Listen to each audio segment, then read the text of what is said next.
เมื่อได้เข้ามาด้วยลายย้อนตัวอย่างสินค้าฟรีใน TikTok คันเนาะตอนตาใครเฮ็ดในหน้า TikTok ไว้กะว่าบ่มีอันล่างมันนำไหนเฮ็ดจังไหนก็ไล่คะนะเฮาก็ย้อนตัวอย่างเปิ้นแหน่เฮาก็มาเฮ็ดคลิปรีวิวบันเปิ้นนั่นขนาดแหน่ออกข่าวดังซุนก็เข้ามาใน TikTok คันเนาะยก็เข้ามาตีหน้าโปรไฟล์ของเฮาคันนะยก็เนกมาตีหางซาในค่ะยก็เฮาได้เนกแต้วดังตาดีไผเตอร์ซาในคณะเนกจี้เขาก็เฮ็ดในค่ะยก็มาหา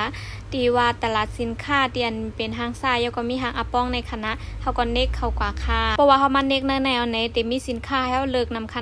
ณะเฮาก็ขึ้นมาปากคือในมาเนกตีว่าตัวอย่างสินค้าฟรีที่เป็นตัวในค่ะเนาะเพราะว่าเฮาเนกเอาก่อนในค่ะที่เป็นตัวแรงๆที่ว่าตัวอย่างสินค้าฟรีจะในเฮาย้อนไลกูอันค่ะนะเฮาก็เลิกหาสินค้าเตียนเฮาใครไล่เฮาใครย้อนด้วยนั่นขนาดเนาะเหมือนจังหนังว่าคำดีได้ย้อนทงป้านในค่ะเนาะเฮาก็เนกเข้ากะที่ห้างทงอันในค่ะเดี๋ยวก็มันได้มาออกว่าตัวอย่างฟรีในเฮาก็เนกขึ้นกะคณะปากขึ้นกะอีกนึงในค่ะมันได้มีว่ารับตัวอย่างสินค้าฟรีในค่ะเฮาก็เนกเข้ากว่าค่ะเนาะมันได้มีให้เฮาเลือกสีว่าเฮาได้เอาสีแล้วในเพราะว่าคำดีได้เอาสีเนื้อกลางค่ะเนาะเดี๋ยวก็ขึ้นเนกกะที่ว่าคอตัวอย่างฟรีในตีสีแรงๆในค่ะเพราะว่าเฮาเนกตีสีแรงเฮาก็มันได้มาออกหน้าในค่ะเนาะเฮาก็เนกไม้แมนตั้งเตอเฮ